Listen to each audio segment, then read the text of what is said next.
Hello friends, welcome back to my channel learn with Richa. आज हम कक्षा 10वीं मैथ्स अर्धवार्षिक परीक्षा सत्र 2024 के प्रश्न पत्र के पार्ट 5 में हम प्रश्न 21वां से प्रश्नों को हल करेंगे। आइए देखते हैं।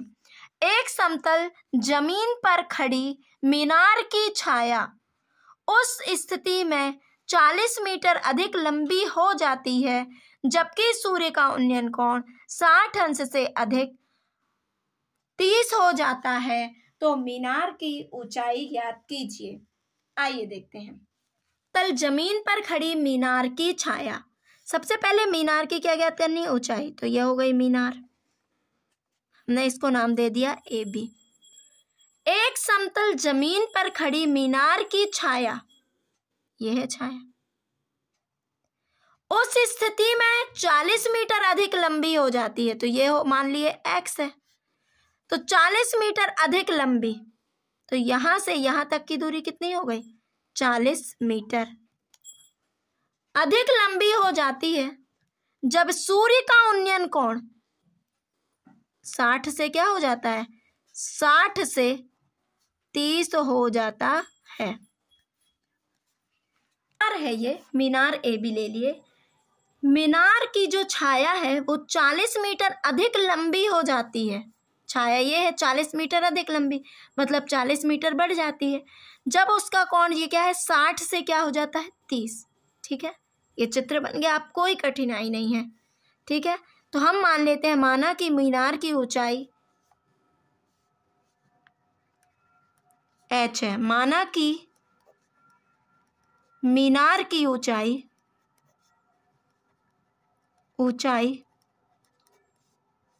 क्या है? AB बराबर H। ठीक, इसको दे देते हैं C और ये हो गया D। ठीक है ना।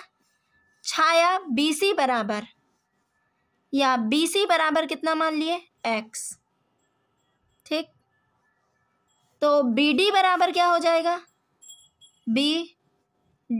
BD बराबर 40 धन X। छाया की लंबाई क्या हो गई? बढ़ गई, तो BD बराबर क्या हो जाएगा? 40 धन X। ये पूरी छाया कितनी हो जाएगी? 40 धन X। ठीक, कोण ये छोटा वाला क्या बना? ACB, ये यहाँ से यहाँ तक का कितना हुआ? 60 अंश। कोण ADC कितना हुआ? 30 अंश। तो सबसे पहले छोटा वाला समकोण त्रिभुज ले लो।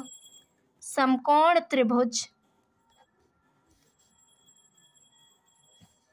ABC में तो क्या दिया है? ये लंब और ये आधार। तो ये किस में होता है? किस त्रिकोणमितीय अनुपात में? tan theta. tan थीटा बराबर लंब, लंब क्या है? AB, आधार क्या है? BC, क्या है? BC, लंबी ये है, आधार ये है। थीटा का मान कितना है? 60। AB H, BC X। tan 60 का मान कितना होता है? √3 बराबर H/X। तो क्या हो जाएगा? क्रॉस मल्टीप्लाई है ना, तो क्या हो जाएगा? X√3 बराबर H। समीकरण नंबर 1 ये हो गया। अब बड़ा वाला समकोण त्रिभुज ले लेते हैं, क्योंकि हमें किसका मान निकालना है? H का। तो समकोण त्रिभुज ABD में क्या हो जाएगा? इसमें भी लंब और ये पूरा क्या कहलाएगा? आधार। तो tan थीटा बराबर लंब AB, आधार क्या हो जाएगा? BD। थीटा का मान कितना है? 30 बराबर AB H, और इसका BD का मान क्या है? 40 धन X। और tan 30 का मान क्या होता है? 1/√3 H बटे 40 धन X। क्रॉस मल्टीप्लाई कर दीजिए। 40 धन X बराबर H√3। तो यहाँ पर X बराबर क्या दिया हुआ है? X बराबर हमें नहीं पता, तो X बराबर पहले हम निकाल लेते हैं। x बराबर h√3 - 40, ये हो गया समीकरण 2। अब x का मान इस समीकरण 1 में रख दीजिए, क्योंकि h का मान तो हमें निकालना ही है ना, h की वैल्यू चाहिए है ना, तो ये रख दीजिए, या हाँ ऐसा ही कीजिए। तो x बराबर h√3 - 40 समीकरण 1 में रखने पर तो क्या हो जाएगा, x का मान क्या है, x√3 बराबर h, x का मान क्या है h√3 - 40 और ये √3 मत भूलिए बराबर h, तो क्या हो जाएगा √3 3 h - 40 √3 बराबर h। तो h को यहाँ ले जाओ, इसको यहाँ ले जाओ, तो ये क्या हो जाएगा धन का 3h, इस साइड आएगा ऋण h, और ये साइड जाएगा क्या हो जाएगा ऋण का धन का 40 √3। 3h में से h गया 2h बराबर 40 √3। तो h बराबर क्या हो जाएगा 40 √3 अपॉन 2, 2 एकम 2, 2 दूनी 4, h बराबर 20 √3 क्या है मीटर। तो ये हो जाएगी मीनार की ऊंचाई। यदि आपको ऐसा करना है, यहाँ भी ऐसा कर सकते हैं, x बराबर क्या हो जाता है h अपॉन √3। ठीक, आप इस x का मान डायरेक्ट यहाँ भी रख सकते थे। ठीक है, तो आप पक्षांतर करके जानते हैं तो आप प्रश्न को कर सकते हैं किसी भी तरीके से।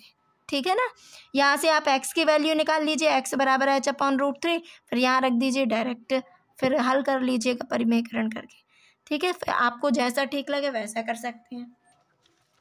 अगला प्रश्न, नदी के एक पुल के एक बिंदु से नदी के सम्मुख किनारों के अवनमन कोण क्रमशः 30 व 45 है। ठीक है ना, तो ये है पुल। ठीक है ना, तरह से होता है, तो ये हमने क्या कर लिया, ये खड़ा कर लिया। ठीक, ये पुल है। नदी के पुल के एक बिंदु से नदी के सम्मुख किनारे, ये कुछ इस तरह से रहेगा, तो ये हो जाएगा सम्मुख किनारों के अवनमन कोण, किनारे यह इस तरह से रहेंगे ना, ये अवनमन कोण क्रमशः 30 45 अंश है। नदी के एक पुल के एक बिंदु से, ये पुल इस तरह से रहेगा, ये है।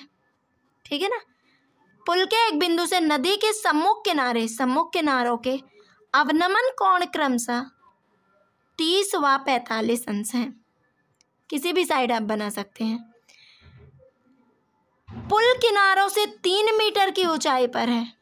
इन किनारों से कितने, 3 मीटर की ऊंचाई पर है। तो नदी की चौड़ाई ज्ञात कीजिए। नदी की चौड़ाई ये पूरी कहलाएगी, है ना, तो ये क्या कहलाएगा, ये अवनमन कोण ये 30 है, तो ये भी क्या हो जाएगा 30, ये 45 है, तो ये भी क्या हो जाएगा 45 हो जाएगा।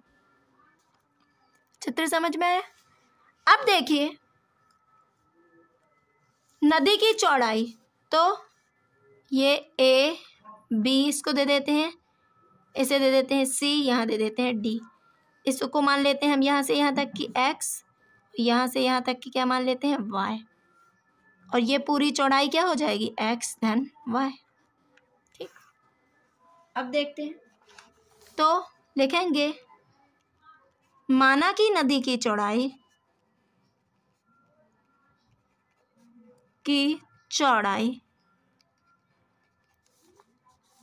AB बराबर क्या है x धन y, ये हो गया x धन y। ठीक, अब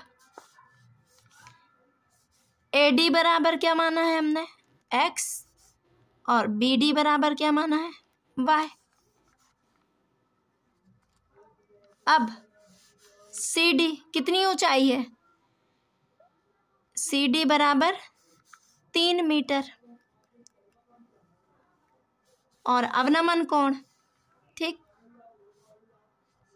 इनको x और y दे दीजिए, तो कोण XCA बराबर कोण CAD बराबर 30 अंश। ये अवनमन कोण है ना, तो अवनमन कोण ये 30 है, तो ये भी क्या हो जाएगा 30।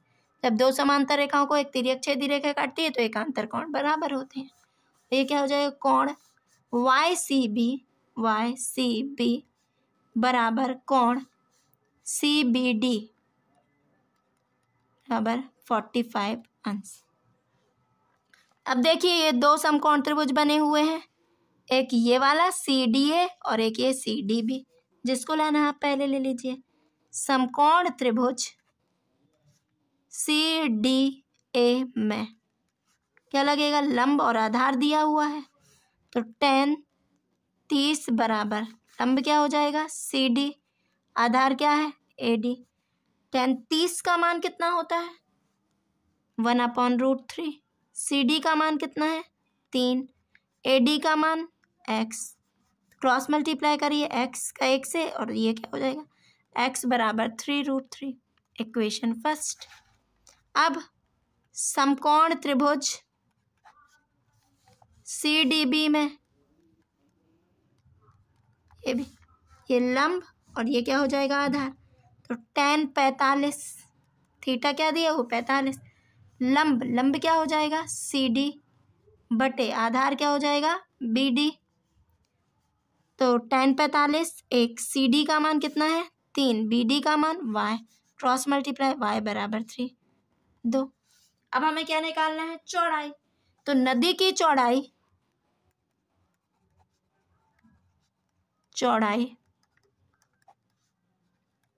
x धन y बराबर, तो x धन y क्या है, x का मान 3√3 धन y का मान 3, क्या कॉमन है 3, √3 + 1 मीटर, यही हो गई।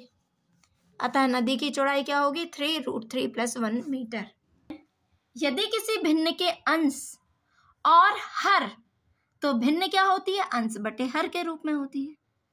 यदि किसी भिन्न के अंश और हर दोनों में 2 जोड़ दिया जाए तो वह 9/11 हो जाती है, और यदि अंश और हर दोनों में 3 जोड़ दिया जाए तो वह 5/6 हो जाती है। भिन्न ज्ञात कीजिए। आइए देखते हैं क्या है। तो भिन्न ज्ञात करना है, तो भिन्न क्या होती है अंश बटे हर के रूप में होती है। तो माना कि भिन्न x/y है जिसका अंश x व हर y है। ठीक, अब प्रश्नानुसार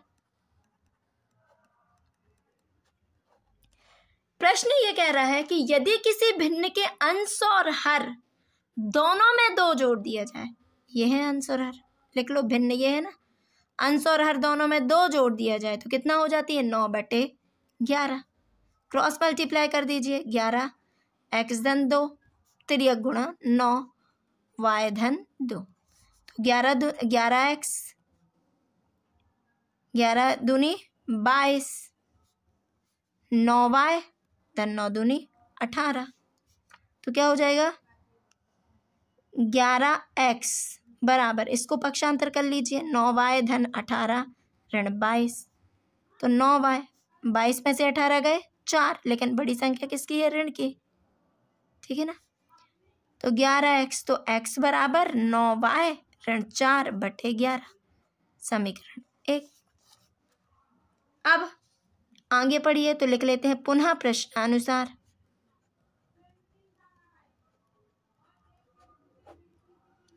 यदि और अंश और हर दोनों में 3 जोड़ दिया जाए तो भिन्न ये है, अंश और हर दोनों में क्या जोड़ना है 3, तो कितनी हो जाती है 5/6। क्रॉस मल्टीप्लाई कीजिए, 6 का यहाँ x धन 3 में और 5 का y धन 3 में, 6x 6 तिया 18, 5y 5 तिया 15, तो क्या हो जाएगा, तो 6x बराबर 5y धन 15 ऋण 18, 5y धन 15, 18 में से 15 गए 3, बड़ी संख्या ऋण की है तो क्या हो जाएगा ऋण 3, 6x। अब x का मान रख दीजिए समीकरण 1 से। x का मान समीकरण 2 में रखने पर x का मान यहाँ निकला हुआ है ना, तो यहाँ रख दीजिए। समीकरण 2 में रखने पर रखो 6x बराबर 5y माइनस 3। 6x का मान क्या है 9y माइनस 4/11 बराबर 5y ऋण 3। तो देखो ये 6 का यहाँ गुणा हो जाएगा और 11 का क्रॉस मल्टीप्लाई हो जाएगा। तो 6 नारे 54, 6 चौके 24 बराबर 11 का यहाँ कर दो, बट्टे में है तो क्रॉस मल्टीप्लाई। 11 5 55, 11 3 33। तो देखो किसी को भी किस साइड ले जाओ, आपको 55y यहाँ है, ये साइड आएगा ऋण 55y ऋण 33, तो ये साइड आएगा धन 24। क्या हो जाएगा 4 में से 3 गए, 1 2 में से 1 गए, 4 में 2 33 में से 24 घटा 3 है ना, 33 में से 24 जाएंगे, 3 के बाद 13 में से 4 गए 9 शून्य। ऋण की बड़ी संख्या ऋण है तो ऋण 55 में से 54 गए y, तो ये ऋण से ऋण कैंसिल, y बराबर कितना आ गया 9। अब इस y बराबर 9 समीकरण 1 में रख दीजिए, है ना, वो सरल है इसलिए। y बराबर 9 समीकरण 1 में रखने पर तो क्या हो जाएगा x बराबर 9y ऋण 4/11। तो x बराबर 9, y का मान 9 ऋण 4/11, 81 ऋण 4/11, तब बचेगा 7/11। तो 11 एकम 11, 11 7 77, x बराबर 7। तो भिन्न क्या हो जाएगी x/y, x का मान कितना है 7, y का मान कितना है 9, तो भिन्न क्या आ गई 7/9। यही हमारा आंसर हो गया। अगला प्रश्न है 5 वर्ष बाद जैकब की आयु उसके पुत्र की आयु से 3 गुनी हो जाएगी। 5 वर्ष पूर्व जैकब की आयु उसके पुत्र की आयु की 7 गुनी हो जाएगी, तो उनकी वर्तमान आयु क्या है। तो आइए देखते हैं आयु और उसके पुत्र की आयु की। तो सबसे पहले हम वर्तमान आयु मान लेते हैं। माना कि जैकब की आयु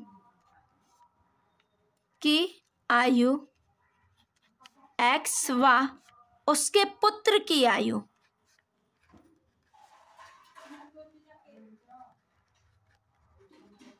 y है, ठीक है ना। 5 वर्ष बाद जैकब की आयु उसके पुत्र की आयु, 5 वर्ष बाद जैकब की आयु, आपको अपनी आयु 5 वर्ष बाद निकालना है तो उसमें 5 ऐड कर दोगे ना। तो वैसे ही इनकी वर्तमान आयु x माने हैं तो x धन क्या हो जाएगी 5, और 5 वर्ष बाद पुत्र की आयु क्या हो जाएगी y धन 5। अब क्या कह रहा है, ये तो कर लिया 5 वर्ष बाद 5 वर्ष बाद जैकब की आयु ये है, उसके पुत्र की आयु की 3 गुनी रह जाएगी। कौन जैकब की आयु, तो 3 गुनी कर दो निकल आएगी। जैकब की आयु x धन 5 बराबर 3y धन 15, तो x बराबर क्या हो जाएगा 3y धन 15, ये धन का इस साइड आएगा ऋण 5, तो 3y 15 में से 5 गए 10, x बराबर क्या आ गया। अब 5 वर्ष पूर्व बोल रहा है, तो आपको अपने 5 वर्ष पहले की आयु निकालना है तो क्या करोगे 5 घटा दोगे, तो वैसे ही यहाँ भी करना है। 5 वर्ष पूर्व जैकब की आयु क्या हो जाएगी x ऋण 5। 5 वर्ष पूर्व आना है, घटाना है, पहले की निकालना है, तो पूर्व पुत्र की आयु y ऋण 5, ठीक। तो प्रश्नानुसार उनकी 5 वर्ष पूर्व जैकब की आयु, तो ये है जैकब की आयु, उसके पुत्र की आयु की 7 गुनी थी। इसकी आयु उसके पुत्र की आयु की 7 गुनी थी। मतलब जब इसकी आयु का पुत्र की आयु का 7 गुना कर दोगे तो किसकी आयु आ जाएगी 5 वर्ष पूर्व? जैकब की आयु आ जाएगी 5 वर्ष पूर्व की। ठीक, तो x - 5 बराबर 7y ऋण 35। तो x बराबर 7y ऋण 35, इस साइड आएगा तो धन का 5, 7y 35 में से 5 गए 30 ऋण के, तो x बराबर 3y धन 10 समीकरण 2 में रखने पर, धन 10 समीकरण 2 में रखने पर रखो, इसमें रखना है x की जगह 3y धन 10 बराबर 7y ऋण 30। ठीक है, तो 7y को यहाँ ले आओ, ऋण का 7y, ये ऋण 30, इसको यहाँ ले जाओ ऋण 10, तो कितना हो जाएगा ऋण 40। 7 में से 3 गए 4, बड़ी संख्या ऋण की, ऋण से ऋण कैंसिल, y बराबर 4y बराबर 40 बचा, तो y बराबर 40 भागे 4, 4 एकम 4, 4 धाम 40, y बराबर 10। ये किसकी आयु निकल आई? उसके पुत्र की आयु y मानी थी ना। अब जैकब की आयु y बराबर 10 समीकरण 1 में रखने पर, सरल है ना वो समीकरण, सरल कर लिया है इसलिए वहीं रखो, तो x बराबर 3y धन 10, x बराबर 3 10 धन 10, 10 दिया 30 धन 10, तो x बराबर क्या हो गया 40 वर्ष। मतलब उसके पिता की आयु, जैकब की आयु कितनी है वर्तमान 40, और उसके पुत्र की आयु 10। जैकब की वर्तमान आयु 40 वर्ष, आप अच्छे से लिख लीजिएगा, और उस पुत्र की वर्तमान आयु 10 वर्ष। ठीक, ये हो गया। प्लीज़ फ्रेंड्स, आप मेरे चैनल को ज़्यादा से ज़्यादा लाइक शेयर एंड सब्सक्राइब कीजिए, जिससे मुझे मोटिवेशन मिलती रहे और मैं ज़्यादा से ज़्यादा आपके लिए वीडियो बनाकर लेकर आऊँ। Thank you for watching.